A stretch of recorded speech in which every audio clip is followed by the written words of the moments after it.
I gotta say, I'm deeply humbled to be standing on this stage today. I would like to acknowledge the heroic and courageous souls that have been sharing their stories for the last day and a half. I am jolted and shaken, but also inspired by the capacity of the human spirit to endure and to overcome. And I think that's what this is really about. In spite of impossible obstacles and impossible odds, the human spirit overcomes. That's why I love this theme, rising, because I believe that we do have the capacity to rise. So let me start with that. For me, it all starts with a profound passion for human creativity, a profound passion for human imagination and human ingenuity, this capacity to overcome boundaries and transcend our limits.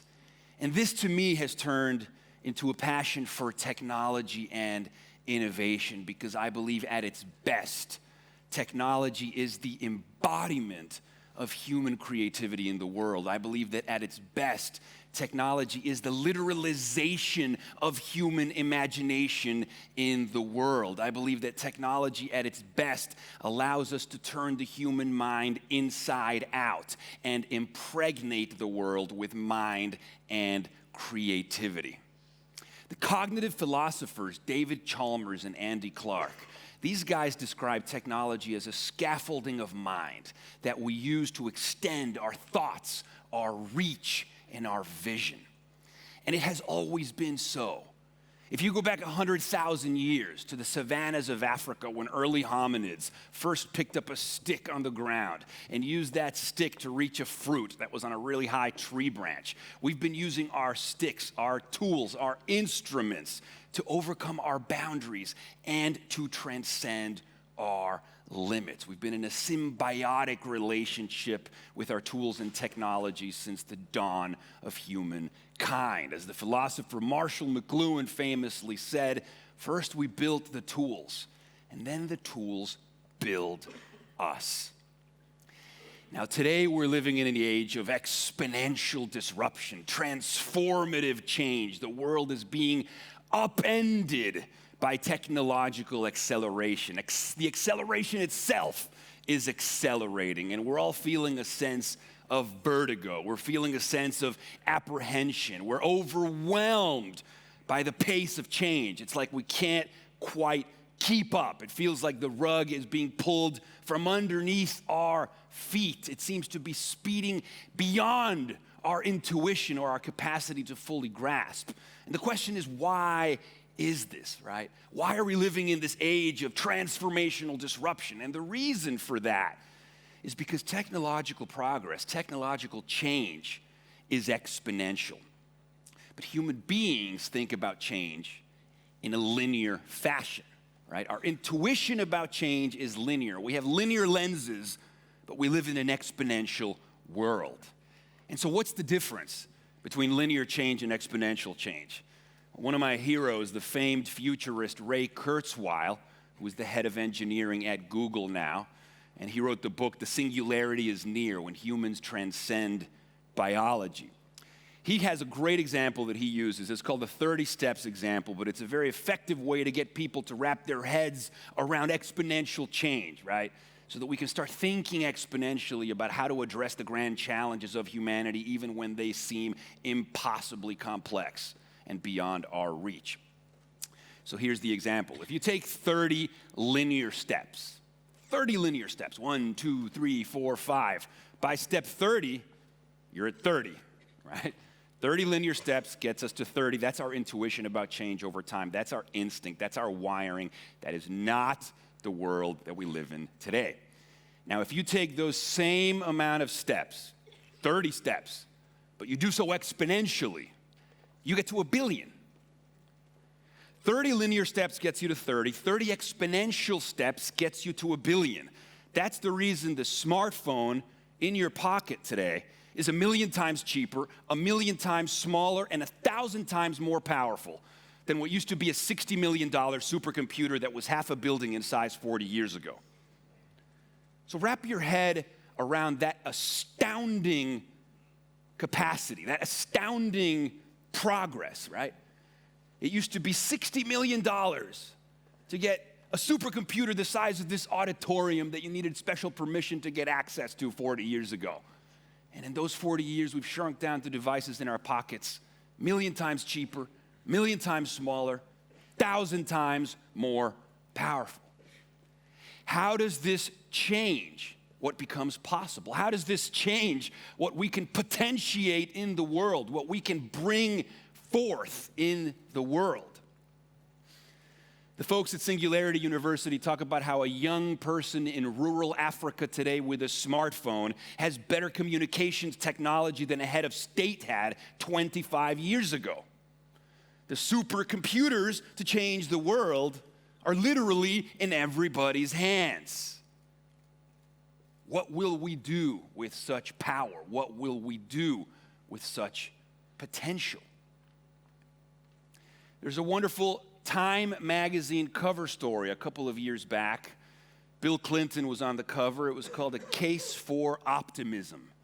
And in his op-ed, he talked about this United Nations study, I believe it was from 2010, that cited the cell phone as probably the greatest invention in history to pull people out of poverty. How might the world change on the back of these exponentially emerging technologies? Stephen Johnson talks about the concept of the adjacent possible. The adjacent possible. At the perimeters of human possibility, the adjacent possible is like a shadow from the future that hovers over the present and provides a map of all the ways in which the present can reinvent itself. In the next 25 years, right, because these exponential trends are continuing, these smartphones will likely shrink down to devices the size of blood cells that will go in our bodies and brains, reverse engineering us from inside out. These trends are not slowing down. Now, I travel around the world and I talk about exponential technologies to different types of audiences, and as astounding as this progress has been, people will often say, okay, fine, I buy that because I've seen it. I've seen the computers shrink down. I've seen the cell phones get more powerful in real time. I feel the vertigo, but I've seen it, so I believe it. But what about the world of flesh and concrete, the world in which we dwell? Certainly that's not subject to this exponential transformation and disruption, but it turns out that software really is eating the world. Biology is becoming an information technology, and the physical environment is becoming an information technology. So let's start with biology. Biotechnology means mastering the information processes of biology, because it turns out that we are made of code. It turns out that we are made of language. We are linguistic all the way down. We are alphabetic to the core. Our genes are little software programs, and our capacity to program biology, to program our genes away from disease and away from aging, is accelerating exponentially. Gene sequencing, the speed at which we can sequence our genes, is accelerating 3 times faster than these exponential numbers I've talked about before, 3 times faster than Moore's law.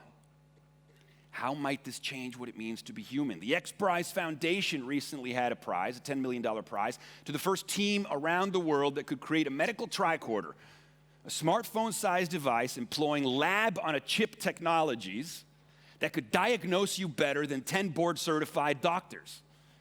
Imagine deploying that in rural and disconnected parts of the world. How does this change healthcare? How does this change access to diagnostic tools? Larry Page from Google created Calico, California Life Extension Company, a software company for biology. What happens when biology becomes a programmable medium? Freeman Dyson, the physicist, envisions a near future where a new generation of artists will write genomes with the fluency that Blake and Byron wrote verses. But of course, technology is a double-edged sword. I don't have to tell you guys that. These tools and technologies could be co-opted to nefarious ends as well, right? With synthetic biology, somebody could create a pathogen that kills 1 billion people. That's also true. And so how do we use these technologies to make the world better, to amplify creativity and possibility, rather than allow these tools to fall into the hands of the wrong person? nanotechnology. Nanotechnology is advancing exponentially, will allow us to pattern atoms, the building blocks of the physical world, the way we pattern ones and zeros when we create digital things. So when the physical world on the back of nanotechnology becomes a programmable medium, we will potentially be living inside the condensation of human imagination, for sure. The seminal book on nanotechnology is called Engines of Creation. And that's literally what nanotechnology will allow us to do. Peter Diamandis in Stephen Kotler's book Abundance, Why the Future Will Be Better Than You Think, talks about how technology is a resource-liberating mechanism and scarcity is contextual. And on the back of nanotechnology, entire notions of human scarcity disappear because we can manipulate atoms and make anything we want. You can probably imagine the nightmare scenarios of that as well. Artificial intelligence continues to advance exponentially.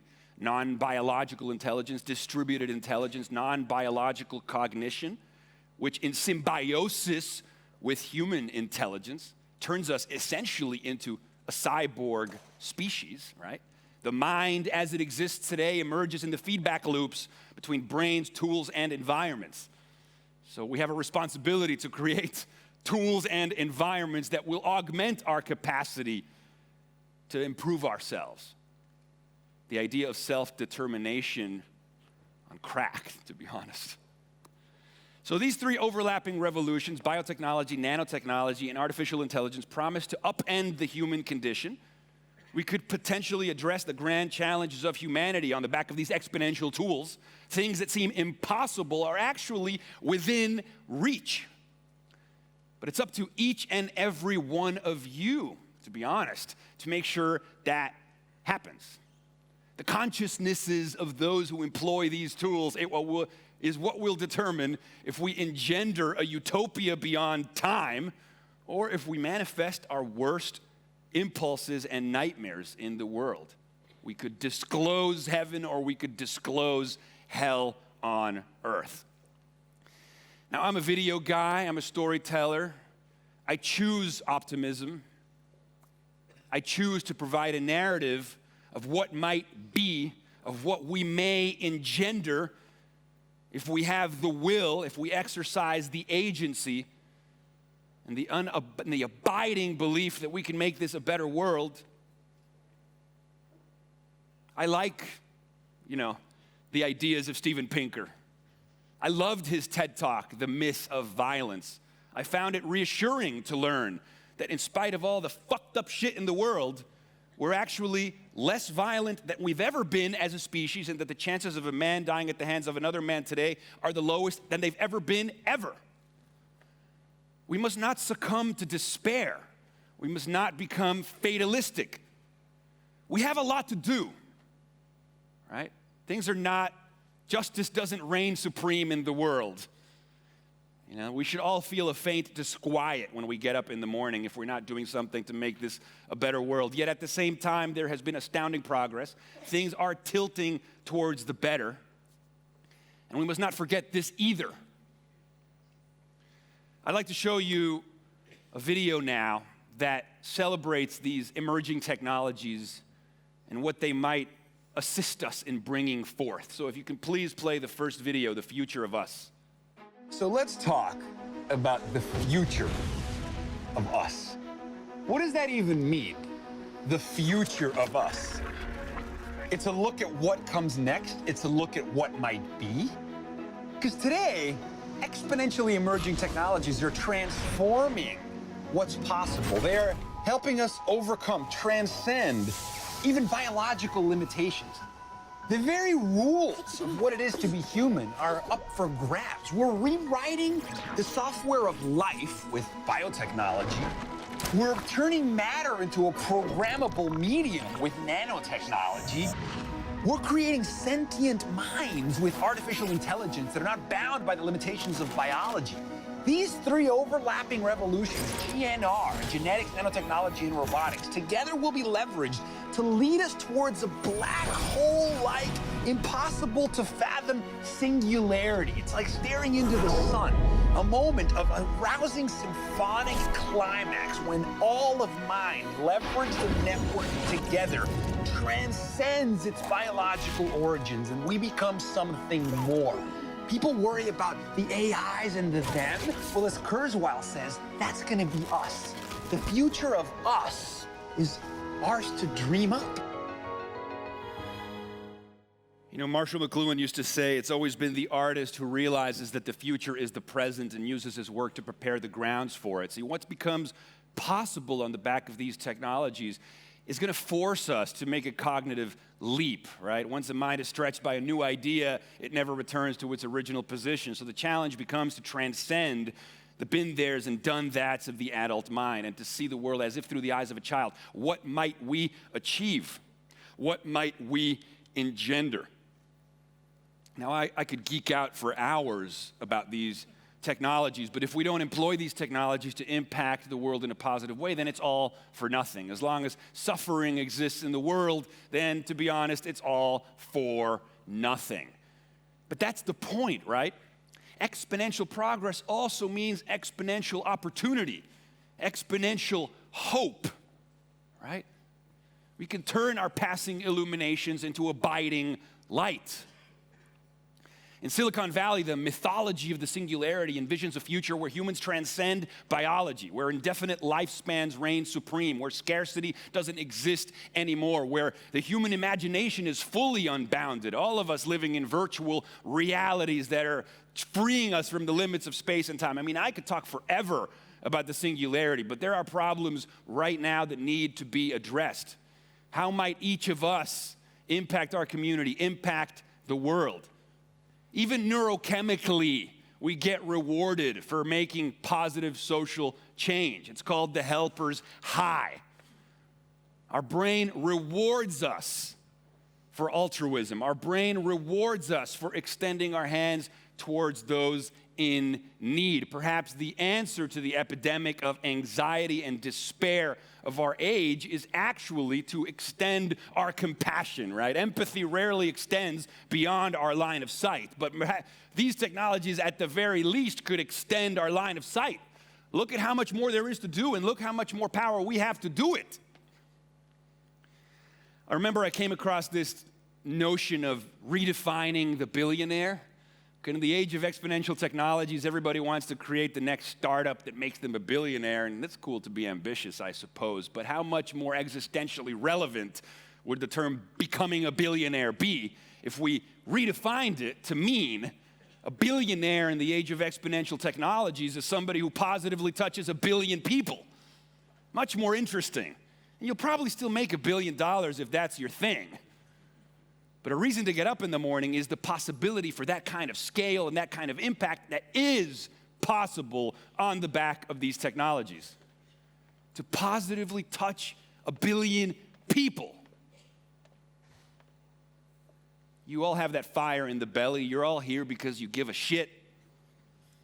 You each have the power. You should each engender the ambition to positively touch 1 billion minds. That resolves our existential paradox. Finite beings who want to make a dent in the universe. Here's your chance. This next video, which was shot with a smartphone to exemplify the idea that in our pockets are the tools to impact millions, is called The Captains of Spaceship Earth. Please play the next video. We live in a world of exponential technological advancement. What this literally means is that we have new construction kits for our reality, new tools with which to probe at the adjacent possible. So consider the implications, right? As Marshall McLuhan used to say, first we build the tools, and then the tools build us. We are designed by what we have designed. There are these feedback loops of mind, tool, and world that radically redefine our boundaries, that radically transform what it means to be human. To be human today is to crisscross the skies. To be human today is to create techno-social wormholes, mind-to-mind communication that overcomes the limits of time, space, and distance. And so what do? Well, we need to radically reach out to one another in ways that we haven't before. There's a great line that says, empathy rarely extends beyond our line of sight. In other words, if it's out of sight, it is out of mind. But if anything, these wireless communication technologies are radically extending our line of sight. They're providing new ontological maps of the real. They're giving us the astronaut overview effect. We are seeing the big picture. We are seeing that we are the captains of spaceship Earth. And what shall we do? We need to extend our hands to one another. We've never had such tools to overcome all of the limitations of our humanity. We have the power, we have the will, we have the capacity, the creative capacity to overcome our limits. And so today, billions of us linking to one another, creating a global node, a global brain. What is the new definition of billionaire? The new definition of billionaire is he who will positively affect the lives of a billion people. He or she who will reach out and say, I will positively affect the lives of a billion people. This should be our goal. This is our responsibility. Whew. Here's our chance. Believe it's possible, guys. The future of freedom means leveraging these exponential technologies to make this a better world. The future of freedom is the future of creativity, the future of our tools, the future of social impact, the future of positively affecting a billion people. But you know what it also is? The future of consciousness, the future of cognitive liberty, the freedom to dissolve mental barriers, the freedom to transcend the limits of our own consciousness without fear of persecution. One of the most exciting areas of disruptive research these days is the use of psychedelic compounds to address the epidemic of imprisonment of anxiety and depression, the 800,000 suicides a year that, according to the United Nations, is a greater number of lives lost than what we're losing from armed conflict and natural disasters combined. You saw Rick Doblin speak yesterday, no doubt, one of the heroes in this space. And for those of you who are not fully aware of what becomes possible on the back of technologies of ecstasy, as I call them, for the future of freedom, please watch this closing video. And thank you for your attention. Please play the last video. There's a lot of excitement in the media these days about the clinical potential, the applications, the therapeutic potential of psychedelics, mind-altering chemicals. Recent clinical trials out of Johns Hopkins University, led by Roland Griffiths, as well as NYU, led by Stephen Ross, have found some striking results. They've done studies with people suffering from treatment-resistant depression, people who are addicted to cigarettes and haven't been able to quit, people suffering from end-of-life anxiety stemming from, let's say, a cancer diagnosis. I mean, real, intense, treatment-resistant anxiety and depression. And what they found is that a single guided session in a controlled environment with carefully screened patients and trained therapists to guide the experience, these substances effectively catalyze a mystical experience of transformative and lasting change, allowing patients to have seemingly spiritual divine encounters with the cosmos. And psychedelics seem to do this by disrupting something neuroscientists call the default mode network. In many ways, the autobiographical ego. Default mode network is like the conductor of the mind. People suffering from depression and anxiety tend to have an overly active default mode network, a terrible tyrant, a nagging voice in their head, excessive rumination and self-consciousness that clouds their judgment and allows them to instead collapse into a black hole that not even light can get out of.